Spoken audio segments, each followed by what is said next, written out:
Boa noite, irmãos. Graça e paz da parte de Deus e do nosso Senhor Jesus Cristo. Que o Senhor Deus nos conceda uma noite abençoada, feliz, em que vamos estudar a palavra, que vamos receber orientação de Deus para as nossas vidas e que Deus nos abençoe, irmãos, rica e poderosamente. Que a graça e a misericórdia de Deus esteja sobre as nossas vidas, também hoje. Não só hoje, mas sempre, mas também hoje. Dia que Deus nos permite viver para a glória dele, para sermos felizes. Dia que Deus nos abençoou, nos guardou, nos protegeu, nos auxiliou em todas as coisas. Graças a Deus, porque Ele é o nosso bom pastor, aquele que cuida de nós. E, irmãos, nós vamos orar neste momento, dando início ao nosso momento de meditação na palavra de Deus, de culto ao Senhor. Vamos orar, vamos nos lembrar dos enfermos, dos desempregados, da pandemia que assola todo mundo. Vamos orar a Deus, vamos clamar a misericórdia de Deus para com as nossas vidas. Vamos orar. Deus querido, nosso Pai, em nome do Senhor Jesus, nós estamos diante do Senhor mais uma vez, gratos, muito gratos pelo que o Senhor é e pelo que o Senhor faz em nossas vidas. Oh Deus, muito obrigado pela proteção do Senhor, pela guarda do Senhor, pela correção do Senhor, pelo alimento que o Senhor traz às nossas vidas. Muito obrigado, porque em todas as áreas da nossa vida, em todos os momentos da nossa vida, o Senhor está conosco. O Senhor está nos abençoando, nos protegendo, nos guardando, também nos corrigindo, Deus, porque nós precisamos muito da Tua correção. Obrigado.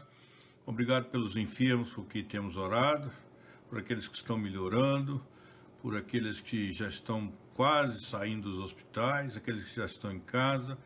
Obrigado por aqueles que ainda estão nos hospitais, principalmente aqueles que estão com o Covid-19, Senhor, padecendo, todos aqueles que estão nos hospitais, padecendo por uma doença mais chamada solidão. Que o Senhor possa abençoá-los ali, ser a companhia deles, e que todos nós possamos nos lembrar que o Senhor é o nosso bom pastor que nos acompanha sempre, inclusive nos hospitais. Abençoe, Senhor, os enfermos, abençoe os desempregados. São irmãos nossos, são pessoas, muitas pessoas que estão perdendo emprego. Nós ouvimos que só no mês de maio aqui no nosso país foram 343 mil postos de emprego oficiais com carteira fechados, ó Deus. São 343 mil pessoas sem emprego. Já são mais de 13 milhões só no nosso país.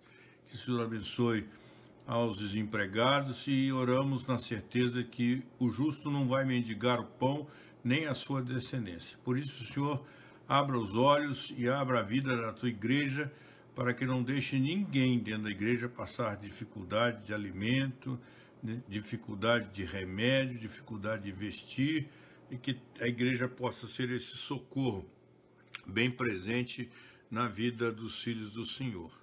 E que também possamos fazer o bem, ó Deus, a todos. A tua palavra diz principalmente aos da família da fé, mas que possamos fazer o bem a todos. Obrigado por mais esta oportunidade de nos reunirmos via Facebook. Muito obrigado, a Deus, e que o Senhor nos abençoe em nome de Jesus. Amém. Amém. Vamos cantar um hino, irmãos? Vamos? Tem a ver com o nosso estudo de hoje. O hino 303, abre o seu hinário para nós cantarmos 303. Vamos localizar aqui nos nossos hinários 303. Quem achou? Eu estou achando. 303. Vamos cantar?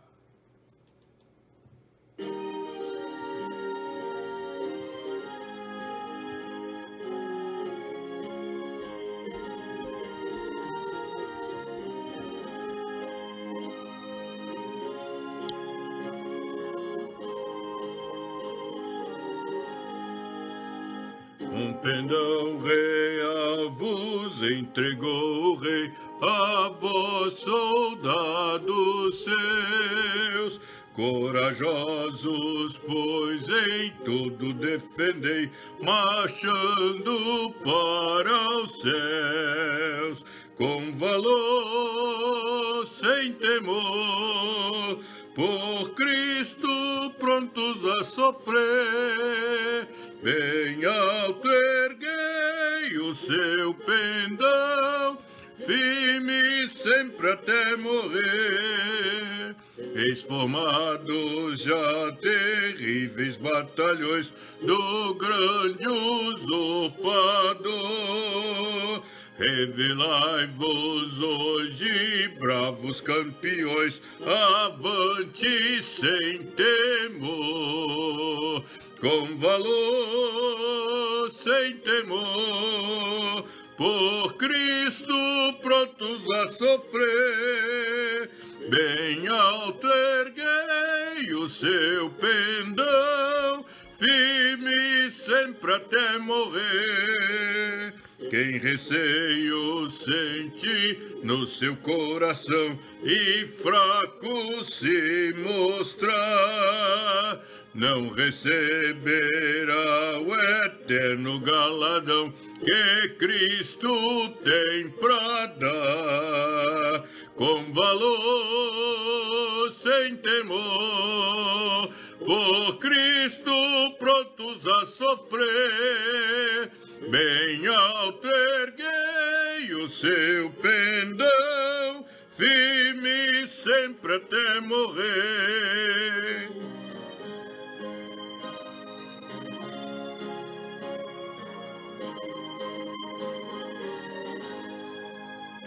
Pois sejamos todos a Jesus fiéis e a seu real pendão, os que da vitória colhem os lauréis, com ele reinarão. Com valor, sem temor, por Cristo prontos a sofrer. Bem alto erguei o seu pendão, firme sempre até morrer. Irmãos, dentro do estudo que temos hoje para fazer, a terceira estrofe desse hino que nós cantamos tem muito para nos dizer. Quem receio sente no seu coração e fraco se mostrar, não receberá o eterno galardão que Cristo tem para dar. Hoje, o nosso assunto de hoje é sejamos firmes e constantes. Firmes e constantes, sejamos. Nós vamos ler a palavra de Deus, irmãos, na primeira carta que Deus mandou que o apóstolo Paulo escrevesse aos Coríntios. Abra a sua Bíblia, primeira carta de Paulo aos Coríntios, 15, versos 50 a 58. 1 Coríntios 15, versos 50 a 58. Diz-nos o seguinte, a palavra de Deus. Isto afirmo, irmãos, que a carne e o sangue não podem herdar o reino de Deus, nem a corrupção herdar a incorrupção. Eis que eu vos digo um mistério, nem todos dormiremos, mas transformados seremos todos. Num momento, num abrir e fechar de olhos, ao ressoar da última trombeta. A trombeta soará, os mortos ressuscitarão incorruptíveis e nós seremos transformados. Porque é necessário que este corpo corruptível se revista da incorruptibilidade e que o corpo mortal se revista da imortalidade.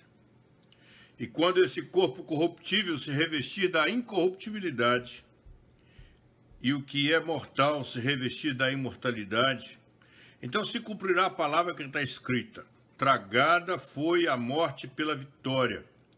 Onde está, ó morte, a tua vitória? Onde está, ó morte, o teu aguilhão? O aguilhão da morte é o pecado, e a força do pecado é a lei. Graças a Deus que nos dá a vitória por intermédio de nosso Senhor Jesus Cristo. Portanto, meus amados irmãos, sede firmes, inabaláveis e sempre abundantes na obra do Senhor, sabendo que no Senhor o vosso trabalho não é vão.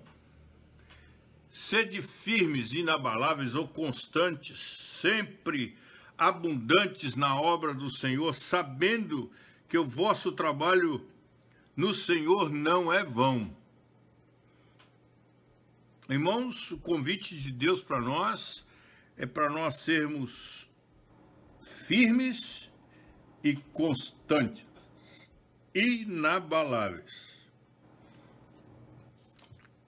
Eu não sei se todos já ouviram, mas com certeza muitos irmãos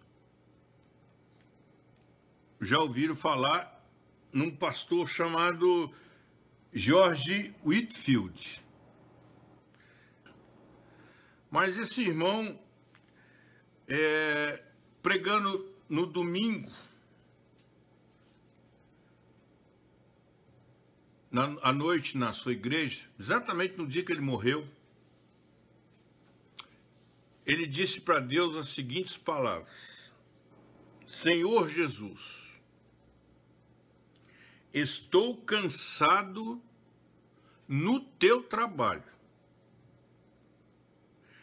mas não do teu trabalho. George Whitefield disse na noite que morreu, seu último sermão, o sermão que ele morreu, ele disse essas palavras a Jesus: estou cansado no teu trabalho, Jesus, mas não estou cansado do teu trabalho.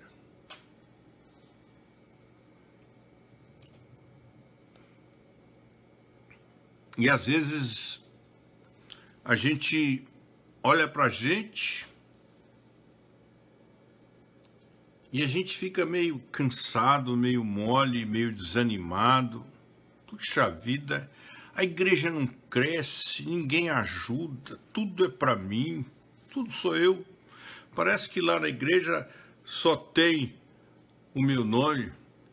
E às vezes a gente age, irmãos, como se fosse aquele nosso filhinho ou aquela nossa filha, na hora do almoço do domingo, lá em casa, na nossa casa, e a gente faz sempre o possível, não sei porquê, mas a gente sempre faz o possível, talvez porque seja um dia que a família está mais unida, a gente faz o possível para que o almoço de domingo seja aquele almoço mais especial, e sempre tem um refrigerante, né? Aí você vira para o seu filho, vira para sua filha, para um dos dois, fala assim: vai ali na padaria, vai ali na venda, compra uma Coca-Cola, um Guaraná geladinho. Esse almoço está pedindo um refrigerante gelado, vai lá. E o menino, a menina está doida para tomar uma Coca-Cola, um Guaraná gostoso.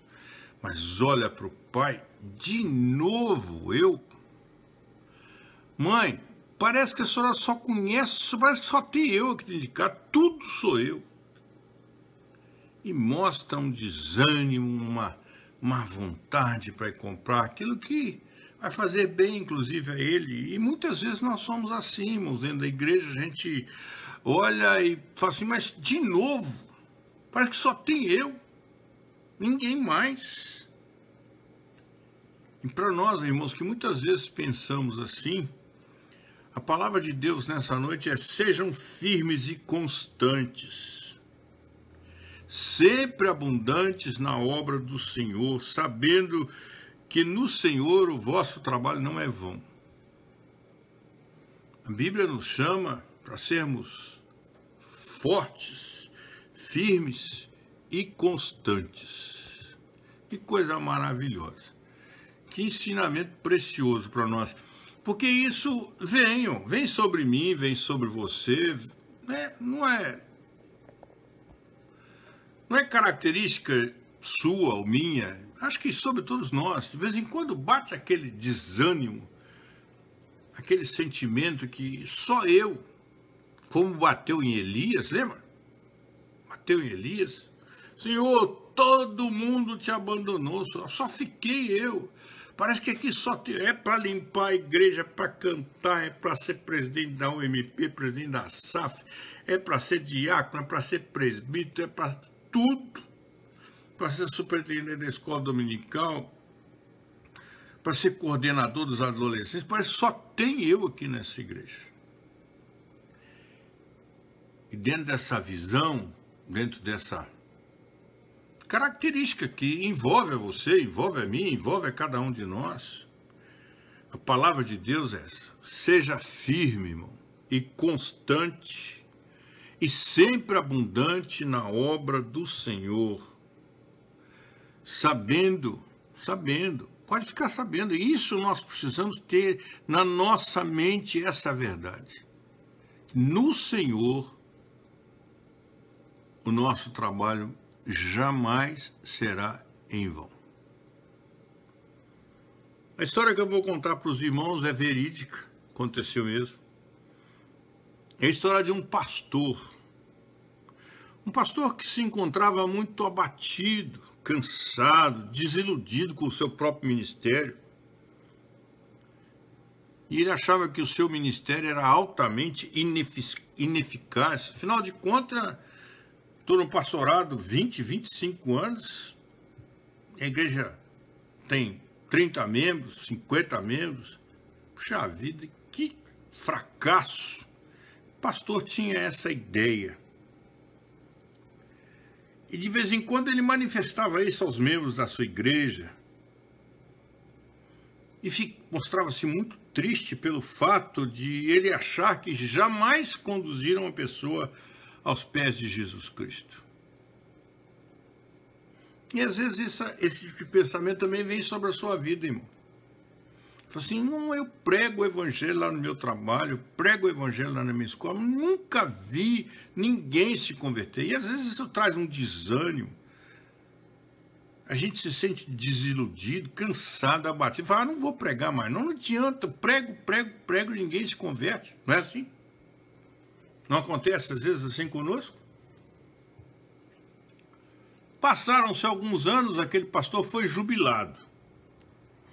E quando ele já foi jubilado, ou seja, ele se aposentou, já bastante enfermo e cansado, na sua mensagem de despedida, ele repetiu essa frase que eu citei inicialmente aqui, de George Whitefield: Senhor Jesus, estou cansado no teu trabalho, mas não cansado do teu trabalho. No teu trabalho eu estou cansado, do teu trabalho não. Aquele pastor, irmãos, adoeceu gravemente e morreu, veio a falecer. E seu sepultamento foi realizado num cemitério bem fora da cidade, num local bem modesto, um dia sombrio em que nevava muito. E poucas pessoas estavam presentes ali no sepultamento dele. O agente funerário, os coveiros, os poucos membros da igreja, e o pastor queria oficiar a cerimônia fúnebre. E após oficiar a cerimônia fúnebre, o pastor que ministrava aquele momento impetrou a bênção. E aquele pequeno grupo de pessoas começou a ir embora. Mas aquele pastor, que era o ministro, observou que um homem não saiu dali.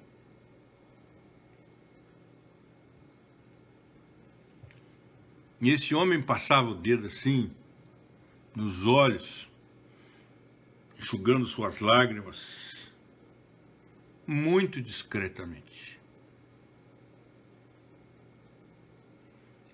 O Pastor, então, aproximou-se dele e perguntou: ele era seu parente? A resposta que ele ouviu foi: não. O senhor era membro, já foi membro da igreja onde ele foi pastor? Ele disse: não. Bem, então ele era seu amigo. Você está aqui chorando a morte dele? Também não. Aquele homem então disse: esse homem que vocês acabam de enterrar aí, este pastor, ele não era meu parente. Ele não era meu amigo. E eu nunca fui membro da igreja onde ele foi pastor. Mas foi por intermédio dele que eu conheci o Senhor Jesus Cristo.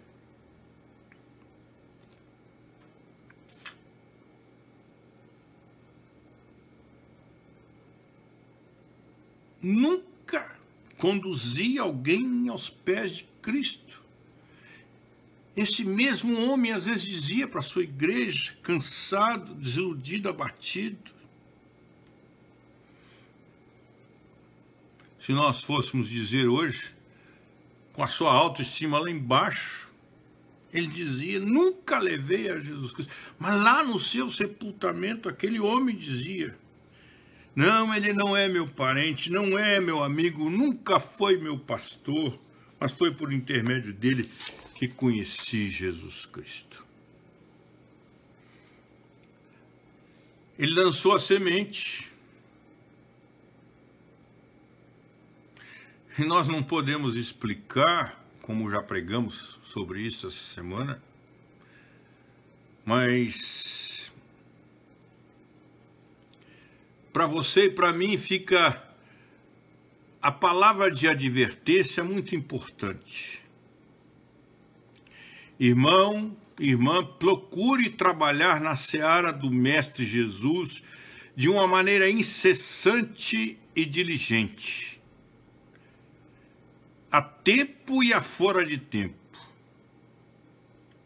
na convicção, na plena convicção de que os resultados ficam subordinados a Deus, que os revelará no momento propício. No momento propício. E eu me lembro quando nós ouvimos Deus dizendo para nós sermos firmes e constantes, porque o nosso trabalho não é vão.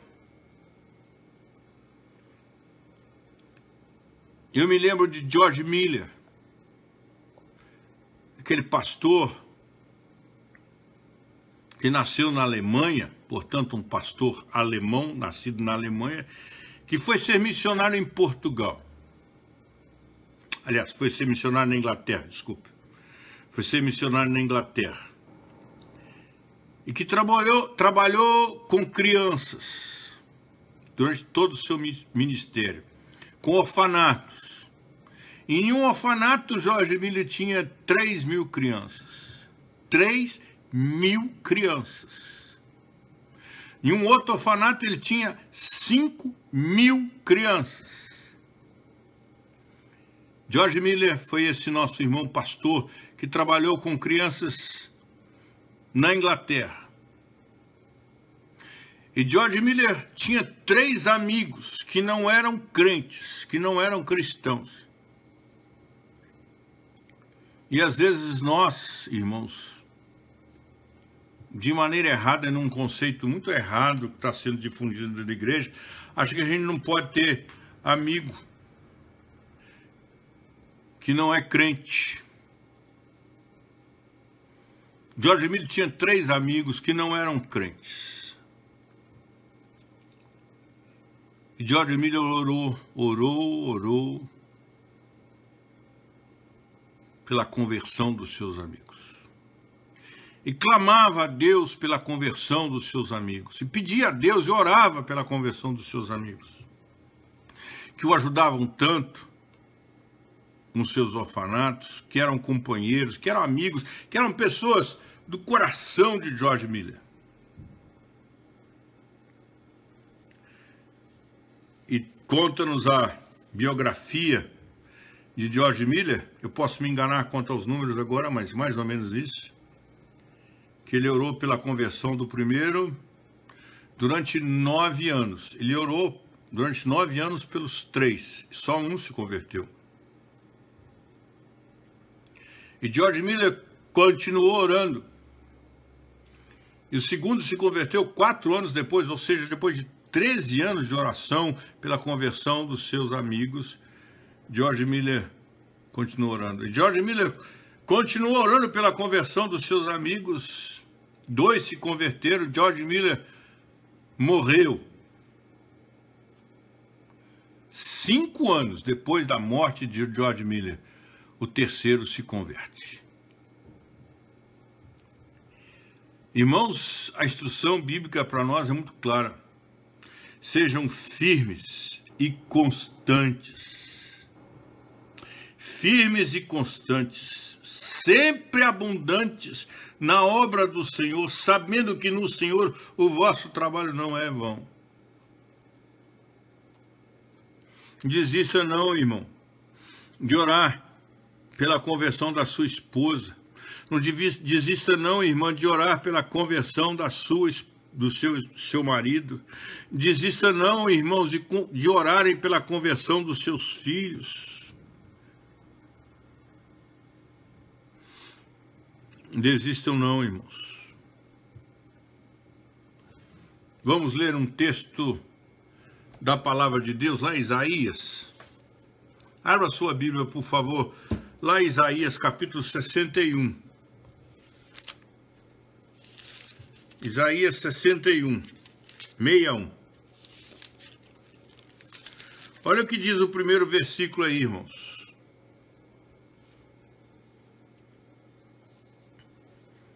Isaías 61, versículo 1. O Espírito do Senhor está sobre mim, porque o Senhor me ungiu para pregar boas novas aos quebrantados, enviou-me a curar os quebrantados de coração, a proclamar libertação aos cativos e a pôr em liberdade os algemados.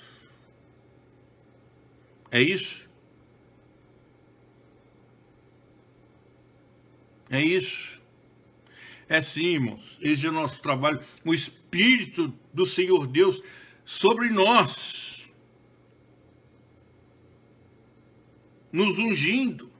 Nos ungindo para quê, irmãos? Para pregar as boas novas, para curar os quebrantados de coração, para proclamar libertação e pôr em liberdade os algemados. Irmãos, esta é a missão que Deus tem para nós. E nós podemos e precisamos ficar firmes e constantes nela, sabendo que não será em vão esse trabalho. E no Evangelho de Marcos, irmãos, no capítulo 3, abra sua Bíblia, por favor.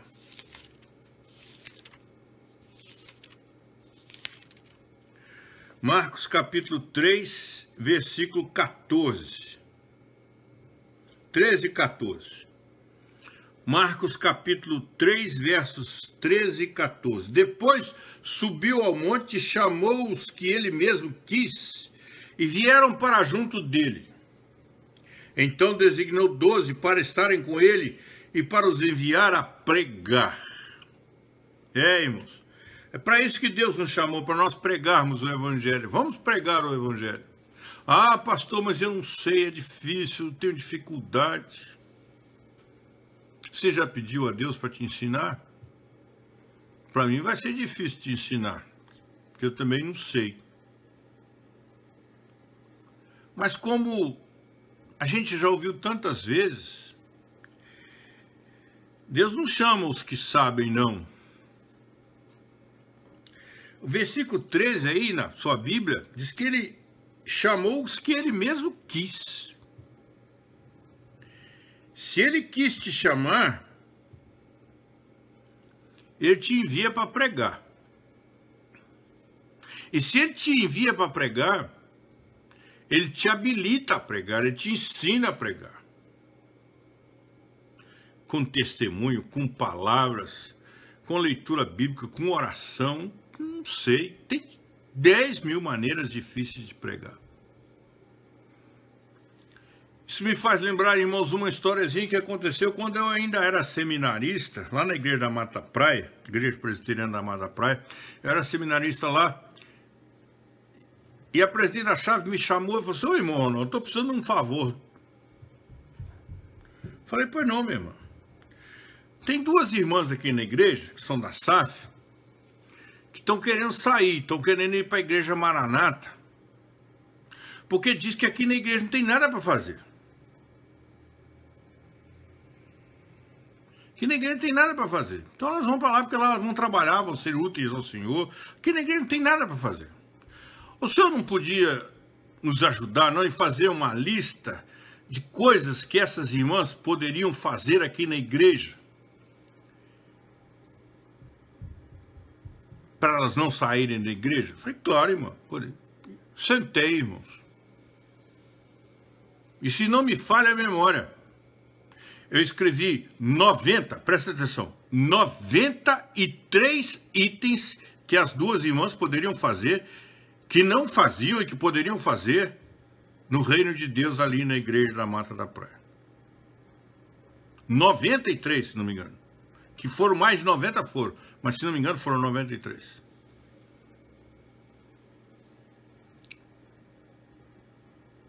Elas saíram, irmãos, e foram para Maranata.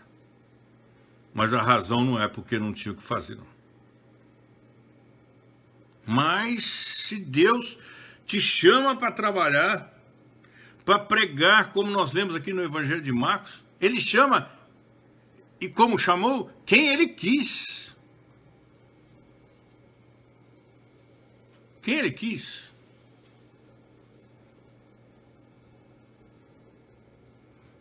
Chamou Pedro, chamou Tiago, chamou João, chamou Paulo. Puxa vida. Cada um diferente do outro.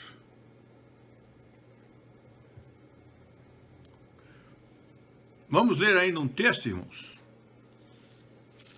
1 Coríntios.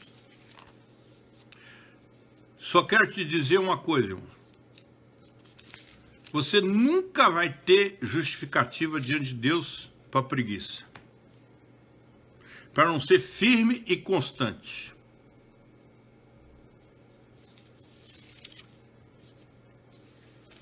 Para não ser firme e constante. 1 Coríntios capítulo 1. Abra sua Bíblia, por favor, irmãos. 1 Coríntios capítulo 1. E olha o que diz aí o verso 17. 1 Coríntios 1, 17. Porque não me enviou Cristo para batizar. Quem está falando isso, irmãos? O apóstolo Paulo. Mas Cristo não me enviou para batizar, mas para pregar o Evangelho, não com sabedoria de palavra, para que se não anule a cruz de Cristo. Olha, deixa eu falar uma coisa para vocês, irmãos. Cristo não me enviou para batizar, ele me enviou para pregar o Evangelho. Foi para isso que você, que eu, que nós somos enviados a pregar o Evangelho. Vamos pregar com testemunho, que coisa maravilhosa. Vamos pregar com palavras? Vamos. Vamos pregar com o olhar? Vamos. Vamos pregar com ações? Vamos. Vamos pregar, irmãos, presenteando a Bíblia? Vamos. Você tem que dar um presente de amigo oculto, de amigo X no final do ano? Ah, pastor, você acha que eu vou dar uma Bíblia de presente? Então as caretas. É? Será?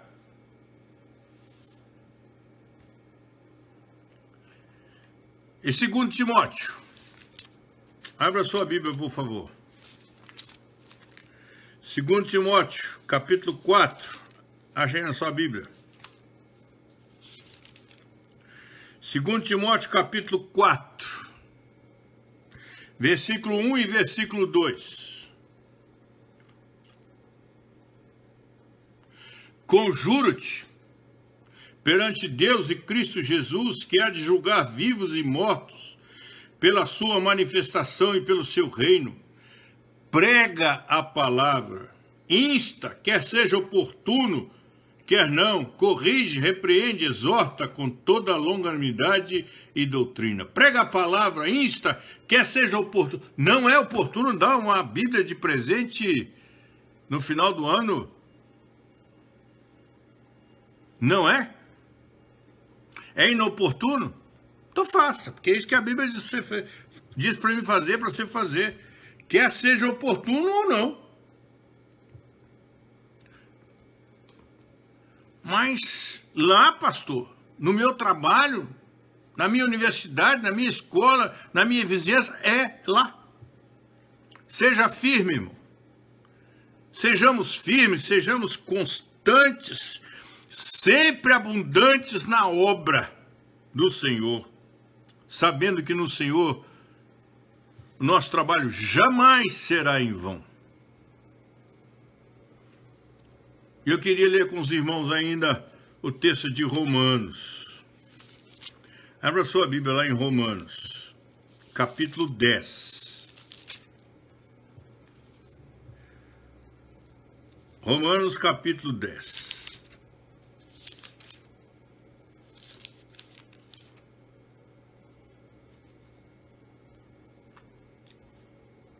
Esse texto aqui é muito sério para cada um de nós, que está negligenciando a pregação do Evangelho. Romanos 10, 14 e 15. Como, porém, invocarão aquele em quem não creram? E como crerão naquele de quem nada ouvem? E como ouvirão se não há quem pregue? Como ouvirão se não há quem pregue? Como crerão em Jesus se dele nada ouviram?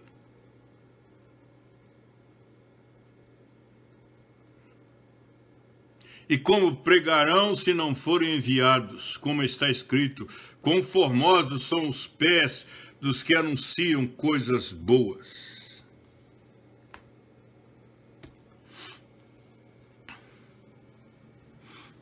Me lembro, irmãos, que fui chamado lá na UFES para participar de um júri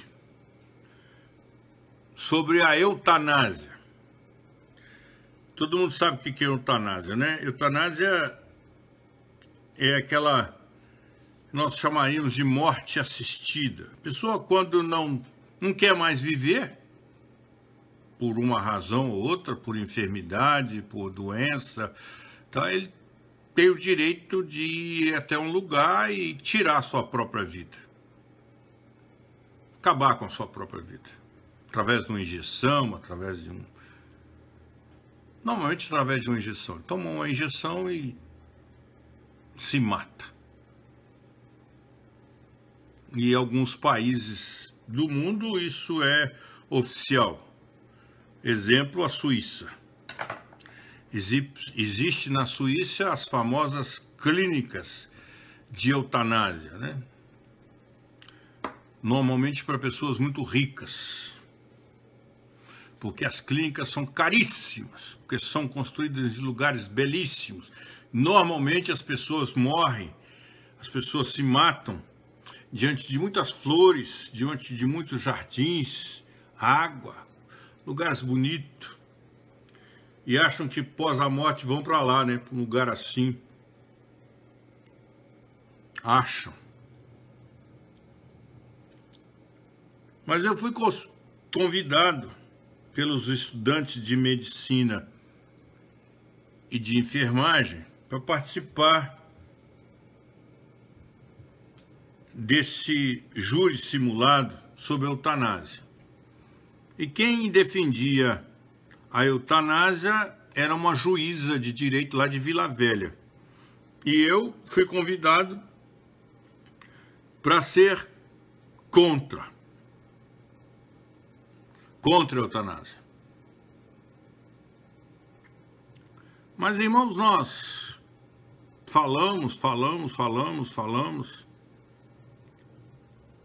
E eu disse para aqueles meninos que se tornariam médicos, que hoje já são médicos e enfermeiros, talvez muitos deles lutando aí contra a Covid-19, eu disse para eles o seguinte: olha, eu não tenho nada para dizer para vocês sobre isso, mas gostaria de dizer para vocês o que a Bíblia diz sobre a vida. Gostaria de dizer para vocês sobre a vida. E falei para eles sobre a vida. E no final tem uma votação, né? A favor da eutanásia ou contra a eutanásia? E pela graça de Deus, a posição da vida que nós defendemos foi a posição de maioria. Mas não é isso que eu queria contar para os irmãos, não. Eu queria contar para os irmãos porque na palavra final eu perguntei para os meninos, que seriam médicos e enfermeiros, quantos conheciam a Bíblia? Um bom grupo levantou a mão. Eu falei, mas quantos de vocês já leram a Bíblia então? Já manusearam a Bíblia? E um grupo bem menor levantou a mão. Aí eu perguntei assim, mas agora quantos de vocês nunca tiveram uma Bíblia na mão? Nunca seguraram uma Bíblia, nunca tiveram um livro que é a palavra de Deus nas mãos? E 12 levantaram as mãos. Me lembro desse número como se fosse hoje. Uma dúzia. E eu prometi para aqueles meninos que dariam uma Bíblia para eles terem acesso à palavra de Deus. Irmãos, a palavra está nos chamando, dizendo assim, como é que eles vão crer? Como é que eles vão crer se eles nunca ouviram falar de Jesus?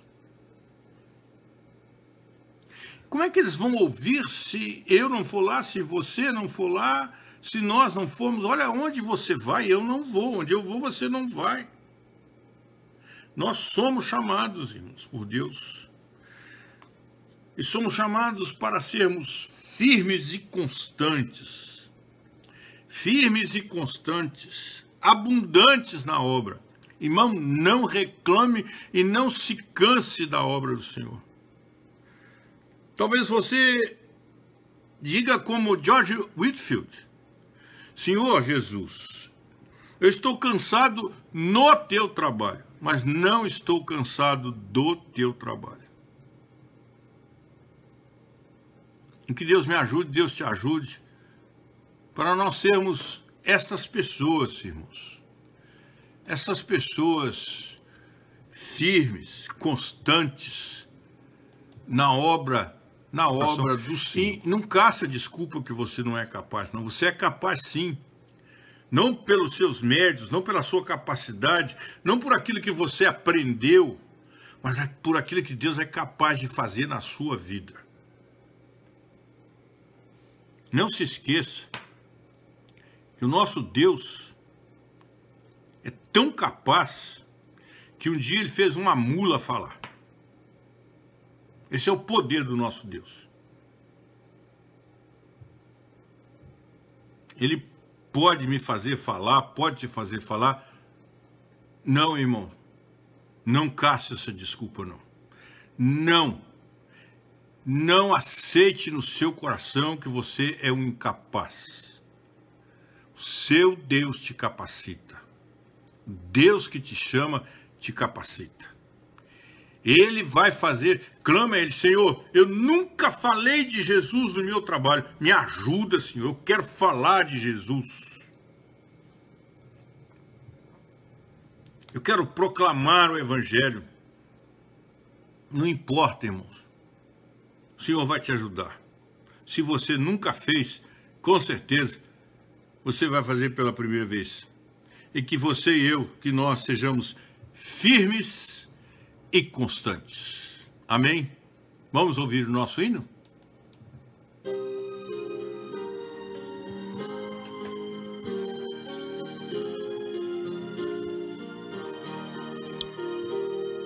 Santo, Santo, Santo, Deus onipotente,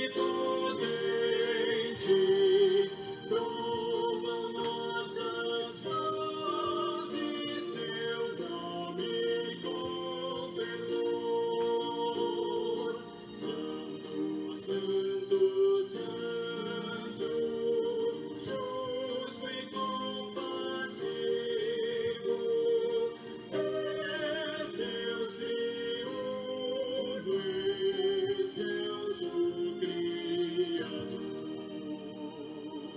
Santo, Santo, Santo, nós os pecadores não podemos ver tua glória sem temor.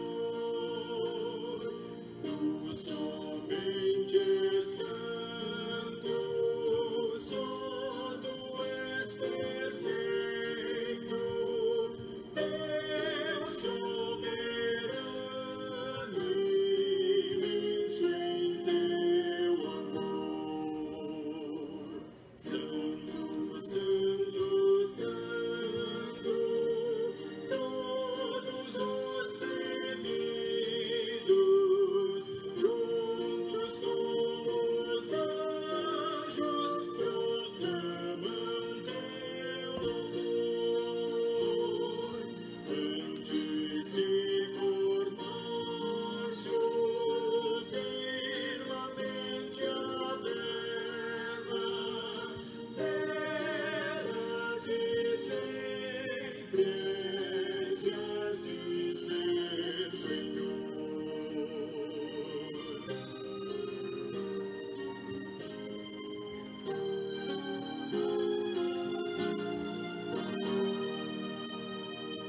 Santo, Santo, Santo, Deus onipotente,